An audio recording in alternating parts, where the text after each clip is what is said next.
Dipakulaw Rural Health Unit at Provincial Health Office nagsagawa ng 3 araw na food handlers training para palakasin ang kaligtasan at kalinisan ng pagkain sa mga paaralan. Sa detalyeng ihatid ni Lynn Robles. Isinagawa ng Rural Health Unit ng Dipakulaw, katuwang ang Provincial Health Office ang 3-day Basic Food Handlers Training Course noong November 12 to 14, 2025 sa Don Claro M. Recto Amphitheater sa Dipakulaw, Aurora. Dinaluhan ito ng mga food handler at school canteen managers o operators mula sa iba't ibang barangay at paaralan upang mapalawak ang kanilang kaalaman sa tamang paghahanda ng paghawak ng pagkain. Layunin ng pagsasanay na ito na tiyakin ng bawat pagkain na inihahain sa mga estudyante at mamamayan ay ligtas, malinis at nakatutugon sa pamantayang pangkalusugan.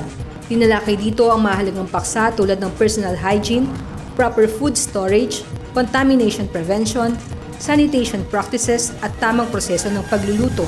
Ang mga kalahok ay sumailalim din sa praktikal na pagsasanay na nagbigay sa kanila ng mas malinaw at aktwal na karanasan sa pagpapanatili ng food safety.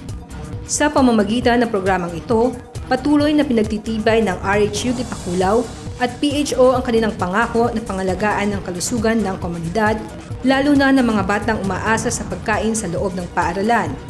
Ang patuloy na pagsasanay at pagbibigay kaalaman sa mga food handler ay isang mahalagang hakbang upang maiwasan ang foodborne illnesses at mapanatili ang mataas na antas ng kaligtasan sa pagkain.